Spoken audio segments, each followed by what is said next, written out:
Penuh berkah. Oke, assalamualaikum warahmatullahi wabarakatuh. Kami dari Konsultan Eco Farming serta Bunda nih yang lagi sibuk-sibuknya. Semangat. Bunda, semangat sekali gitu kan. Sambil doa ini. Ini lokasi di Desa Piai, Piahai, Kecamatan Sijuk, Kabupaten Tanjung Pandan, Provinsi Bangka Belitung. Ya. Ini kebun sawit yang punya Pak Jaka, dan alhamdulillah Pak Jaka ini lewat Bunda diperkenalkan dengan Eco Farming, Bunda. Ya, ini ke depan ini pohon sawitnya walaupun bervariasi nih, ada yang umurnya ini berapa? 7 tahunan. 8 tahun, 7 tahun. Nah, ada yang mungkin udah 9 tahun, ada yang 8 tahun, ada juga di sebelah sana nih yang masih 4 tahunan, masih 4 tahun. ya. Nah, saya hanya ingin sedikit mengulas persiapan apa saja sih yang harus kita lakukan supaya benar-benar produksi sawit ini bisa sesuai harapan kita, ya kan? Nah, ini salah satu alat yang saya bawa sengaja, ya. Ini alat untuk melihat ataupun mengontrol baik itu pH tanah maupun kesuburannya. pH tanah ini penting dilakukan pemeriksaan karena berkaitan dengan proses efektivitas pemupukan. Kalau pH-nya rendah, pupuknya responnya kurang bagus, bahkan bisa terhambat.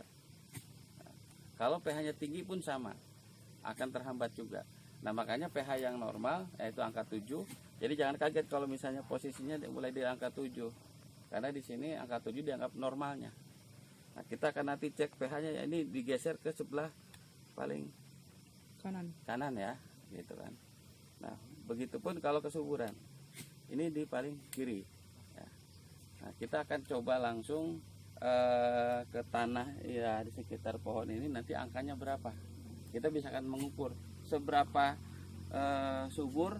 Dalam hal ini ada komponen kesuburan tuh mulai dari pH, ada kesuburan, maksudnya ada kandungan mineral, terus ada mikroba dan lain sebagainya. Salah satunya kita akan coba dengan pengukuran pH. Kita coba, Bun, kita di sini aja ya. Cepin aja. Tanahnya agak berpasir ini. Tanahnya ini agak berpasir. Ya. Ini kita coba pH dulu ya. Kita ukur pH dulu. Tuh, belum apa udah angkanya udah menurun langsung. Ini pengukuran butuh waktu sekitar 3 menit. 3 menit Ya, lebih. 3 menit kita akan jarum itu akan berhenti di angka berapa? Tadi awalnya 7. Nah, ini udah mulai bergerak ke arah ke kanan ya. Kuncinya kalau warna ini menunjukkan bagus atau tidaknya. Kalau semakin hijau semakin bagus, artinya apalagi ke angka 7. Kalau misalnya semakin merah makin kurang bagus. Oke, sambil nunggu ini 3 menit juga cukup lama. Jadi salah satu syarat kesuburan tanah itu diantaranya adalah pH-nya normal, kandungan nutrisinya juga bagus, ya, unsur haranya, terus juga kandungan airnya mencukupi, bahan organiknya ada, terus juga porositas maupun aerasinya juga ada. Nah, semuanya itu harus tercukupi sehingga tanaman ini bisa normal. Nah, ini yang tadi yang Pak Jaka katakan bahwa tanaman ini sudah 7 tahun nggak berbuah, artinya tidak normal, Pak ya. Nah, mudah-mudahan karena segala sesuatu itu bahagia tanaman itu terletak dari pasokan makanan yang diberikan. Bisa saja makanannya kurang mencukupi, dia ogah-ogahan gitu berbuah, bisa aja kan gitu. Nah, makanya kita akan cobakan dengan pola ini bisa kembali normal lagi. Ya, kalau sudah normal jelas kita nanti akan di peningkatannya seperti apa. Jadi salah satu kunci keberhasilan bertani baik tanaman apapun, terutama sawit, bagaimana kita melihat kondisi tanah kita atau tanah yang kita tanam itu subur atau tidak. Itu saja mungkin untuk sebagai langkah awal persiapan pengontrolan, yaitu pH-nya itu berapa dan kesuburannya berapa. Oke, kita lihat lagi, Bun. Ini angkanya sudah di angka berapa? 6 lewat. 6 lewat. Melihatnya harus lurus. Lurus. Iya. Iya. Jangan dari samping. Iya. Berapa? Disorot. 6 lewat sedikit. Berapa itu? Belum 7. Kurang dari 6. Mana? 6,2. Ini ya, Ini kan 7 lewat kan? Enggak, ke sana. 6 6,2. 6,2. 6,2. Ya, lumayan ini. Ini lumayan, bagusnya itu 7. Coba kita geser ke kesuburannya. Kesuburannya sekarang kita lihat. Tadi pH. Sekarang kesuburannya.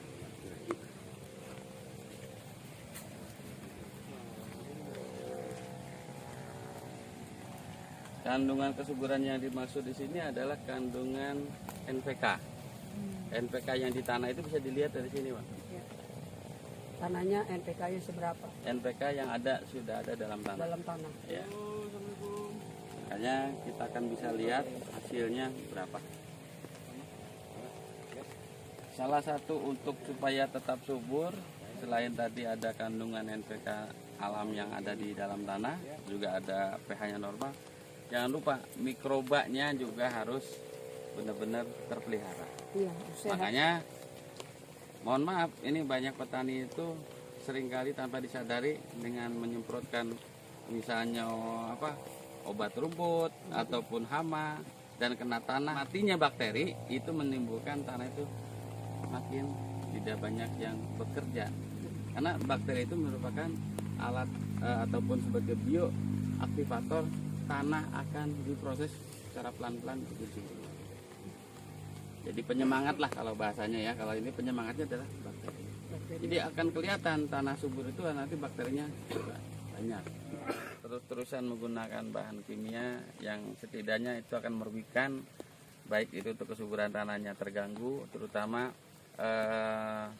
bakteri ya bisa mati.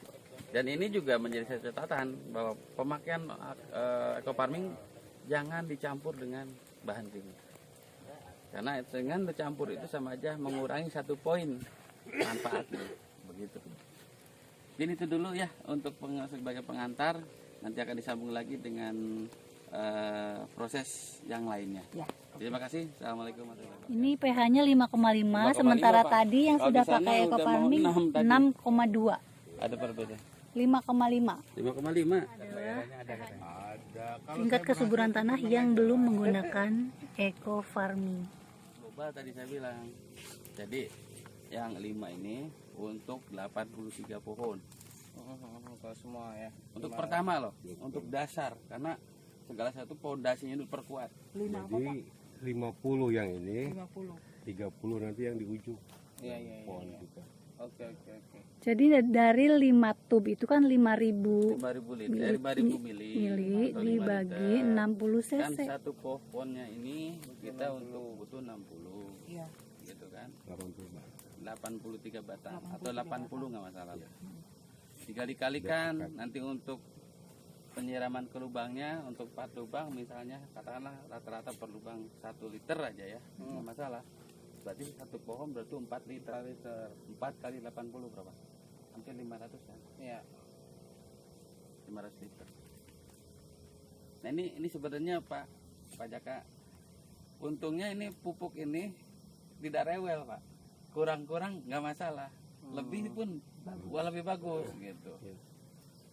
Tapi supaya kita bicara usaha namanya bisnis Pak ya, tapi itu harus Maksimalkan. dipakai. Berapa sih efektifnya ini buat berapa pohon? Ya, jadi masih ingat sudah saya tanya ulang nih Bapak. Ini 1 liter berapa pohon Pak? 16 16 pohon udah lumayan di. Kalau 5 liter tadi untuk 80? 16 kali 5. Ya 80 liter, 80 pohon. Untuk awal. Awal Nanti aja. kesananya perawatan Pak. Kalau perawatan ini 1 liter, ini buat 100 pohon. Ini yang Awalnya hebatnya aja, kesananya iya. nanti. 1 liter 100 pohon. Airnya Akhirnya menyesuaikan Iya, aja. menyesuaikan Iya. aja. Kalau misalnya satu Sekitar pohonnya butuh 100 lah. penyiraman 3 100. liter atau 4 liter ya 3 kalikan aja. Iya, paham. Paham ya Pak ya? Jadi awalnya aja deh yang harus kita Awal. prioritaskan. Ya, Genjot Ya. di awal ya Pak. Iya. awalnya agak berat kosnya. Kalau 16 kan ya. Ya. Selanjutnya Nanti selanjutnya bulan depan lagi gitu. Jadi prosesnya kan semua Paling bagusnya tuh untuk pengapresian Selanjutnya kapan? 3 bulan lah. 3 bulan sekali. Terus setelah ini 3 bulan kemudian baru saya kasih lagi. Bukan, jadi gini, satu siklus pemupukan ya untuk ini untuk sawit dasar tadi 60 cc per pohon untuk pertama kali. Kalau misalnya mau semprot daun boleh. Kalaupun daun terlalu tinggi, misalnya sulit lah ya, kembali ke lubang lagi. Nah, berarti kalau per lubang kita ambil 1 bulan lah ya, 1 bulan. Harusnya kan kalau untuk pohon ini kurang lebih satu siklusnya itu 4 kali. 4 kali itu umur 15, 30, 45, ya 45 ya. 15, 30, 45, 60, 2 bulan kan. Nah kalau kita ambil digabung bulan sekali kan kalau ke tanah, berarti dosisnya itu per pohonnya itu 20 cc. Kan hitungnya 15 hari sehari harusnya. Kalau mau dibikin sebulan berarti digabung aja. Jadi sebulan kemudian 20 cc. Paham. 20 cc kalau dibagi 4 lubang berarti satu lubangnya 5 cc. Gitu. Nah 2 kali berarti 2 bulan selesai. Nah itu satu siklus. Nanti kita lihat perkembangannya. Nah kalau mau diulangi lagi ya tinggal sebulan lagi terus. Bulan depannya ya Pak? Ya bulan depannya.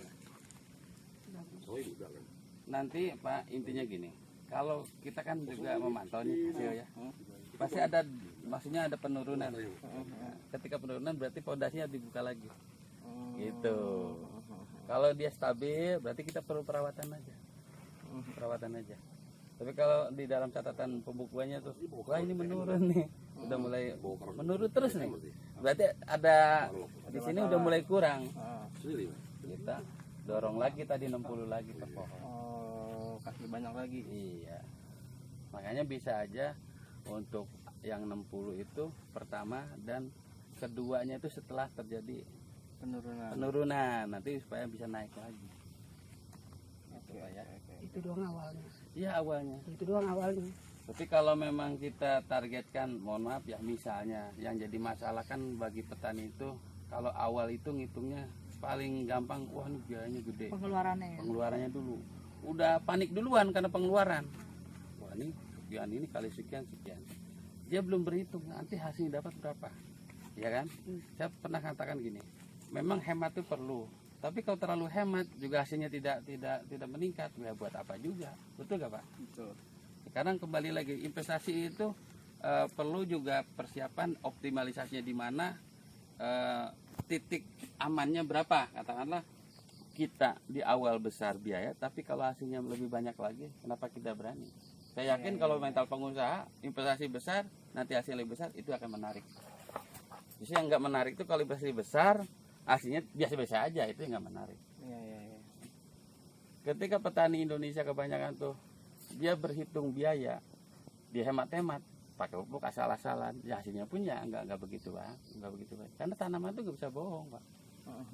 Tapi kalau misalnya kita benar-benar yakin bahwa pupuk ini akan menormalisasi lahan dan hasilnya pun akan bisa lebih apa yang kita harapkan, itu yang kenapa tidak gitu. Kemudian ini sangat penting bagi petani. Ya mudah-mudahan nih Pak Jaka sebagai pionir di sini nanti bisa menjadikan satu rujukan bahasanya gitu. Jangan kaget Bapak nanti jadi artis.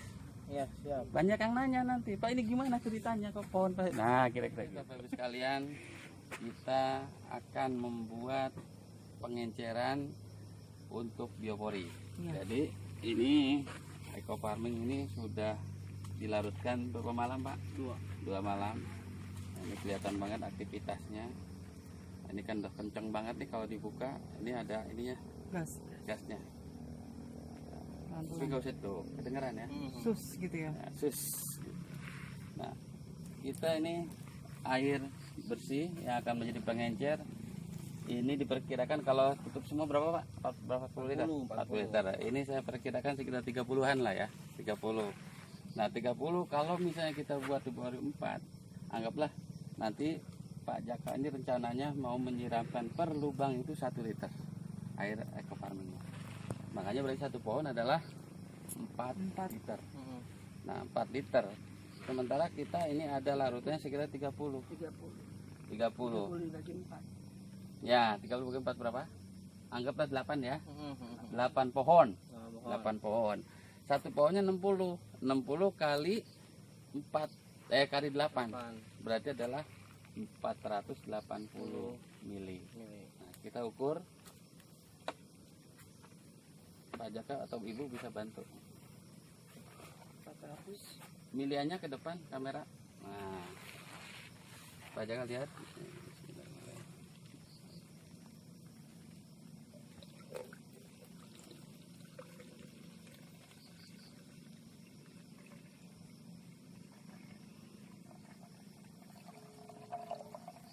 Ya, kurang lebih Ya, 400. Nah, nanti bisa dituangkan. Mau saya, mau Ibu yang nuangin? Atau Pak Jaka? Pak Jaka aja. Coba ya. Ya.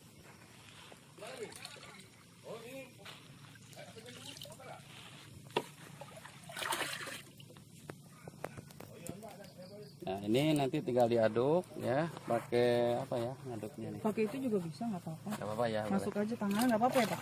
Oh, gitu diaduk-aduk yang airnya Nah, aja. iya gitu aja. Nah, seperti ini ya, yang udah dilarutkan ke dalam air biangnya.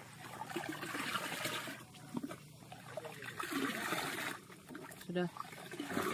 Sip. Nanti yang 1 ember ini untuk berapa pohon tadi Pak? Jangan lupa. 8. Nah, mantap. Bapak terlalu ingat. Jadi nggak salah-salah lagi nanti ngitungnya ya. 180. Ya. Ya, ya. Nanti pokoknya 2 ember ini, 1 ember 8, 1 ember lagi seukuran segini 8 dari 16. Berarti 16 pohon. Ini 1 liter. 1 liter. Monggo Pak, kalau mau dipraktekkan Bapak sendiri yang ini Ini per ini 1 liter ya? 1 liter Pak 1 liter. penuh ini.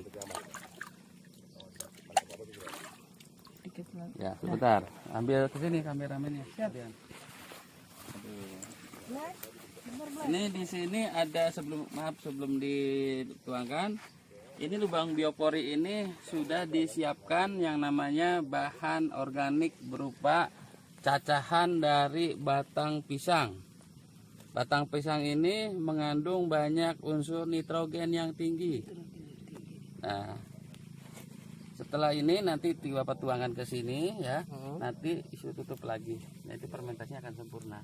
Oh, ini ditutup lagi ya? Ya, tutupnya pakai itu aja nggak apa-apa jangkos. Oh, Jangkos tuh, jangkos. Tutup. Karena bakteri ini dia nggak butuh udara. Kalau butuh plastik nggak masalah. Oke. Gitu ya. Silakan Pak kalau mau dituangkan. Bismillah.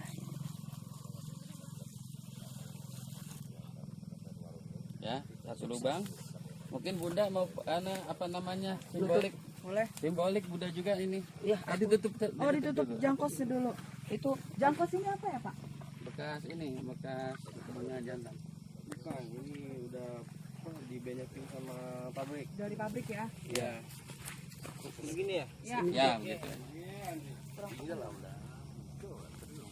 Gini. Iya. Sip. Ini Bunda juga lagi praktek nih. Nanti satu lagi siapa lagi mau praktek lagi nih? Aku juga mau. Nah, silakan. Nah, tutup dulu pakai jangkosnya. Iya makan juga. Iya. Sip. Sip. Terima kasih. Hari ini adalah hari panen untuk kelapa sawit di arealnya Bapak Jaka ya. Ini kelihatan sudah ada banyak.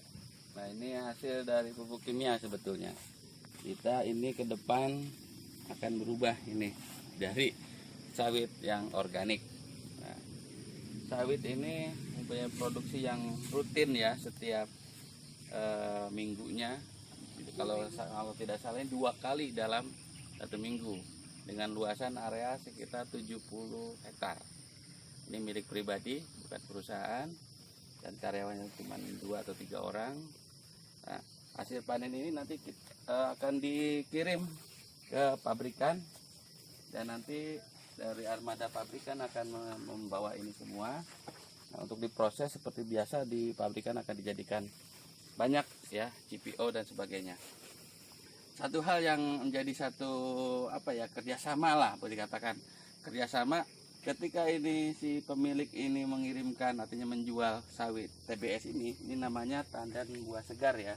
Artinya ini nanti akan diproses di pabrikan. Nah, hitungannya ini kalau sudah 100 ton nanti akan diberikan penggantian dalam bentuk ya mungkin pupuk ya, pupuknya pupuk organik yang dikatakan bekas cangkang ini ya, setelah di pabrik itu nanti akan dikembalikan per 100 ton itu sekitar 2 truk ya, 2 truk berarti 1 truk kurang lebih ada 5 ton Pak ya, 3-4 ton. 3-4 ton berarti ada 6 ton. Nah, kenapa pabrikan memberikan kembalian dalam artian bentuknya pupuk ya? Pupuk di sini bukan pupuk yang karungan, tapi di sini nah ini namanya jangkos ya. Jangkos ini sangat bagus untuk bahan organik, terutama di kelapa sawit. Nah, terkadang ini para petani tidak paham ini untuk apa. Tahu-tahunya kok limbah dikembalikan. Padahal ini justru ini pupuk. Nah, pupuk ini sangat bagus, apalagi kalau kita kombinasikan dengan eco farming. Nah, seperti kemarin juga saya sempat mempraktekkan ini, salah satunya bahan organik. Pokoknya pisang itu dari ujung atas sampai bawah itu semua bermanfaat, ya. Termasuk bonggol pisangnya juga mengandung JPT. Nah, kalau ini batang pisangnya dicacah, ya kecil-kecil, ini mengandung nitrogen yang tinggi. Nah, ini kalau dikombinasi, ya, ini bahan organiknya dari jangkos misalnya, nah seperti ini. Nah, ini kombinasi nanti akan semakin bagus. Nanti ini disimpan di bioporinya, artinya di lubang biopori. Oke, jadi kembali lagi bahwa perusahaan ini kerjasama dengan pemilik, artinya Pak Jaka ini terus menerus, dan salah satunya ini sebagai imbal baliknya, jadi jangkos ini sebagai pupuk. Ya, cuman di sini akan lebih maksimal penggunaan jangkos ini kalau ditambah dengan pupuk hayati, apalagi eco farming. Eco farming itu bukan sekedar pupuk, tapi itu mengandung bakteri-bakteri yang mampu akan mengembalikan kesuburan tanah. Saya yakin dan saya percaya bahwa pupuk yang akan diterapkan di sini ke depan, mungkin 1 bulan ke 2 bulan ke depan, ini akan berubah seperti apa, nanti akan terjadi. Karena pupuk kita ini pupuk yang sengaja dirancang nih untuk memperbaiki lahan, makanya dibuatkan lubang biopori. Nah, biopori ini perlunya ada 4 lubang. Itu saja mungkin untuk sebagai ulasan bahwa hasil panen memberikan dampak hasil untuk pendapatannya, dan pabrikan dari sawit ini akan memberikan juga dalam bentuk jangkos sebagai bahan organik yang bisa menunjang pemupukan berikutnya. Terima kasih. Salam sinergi, go berkah, Noriba, eco farming, lahan subur,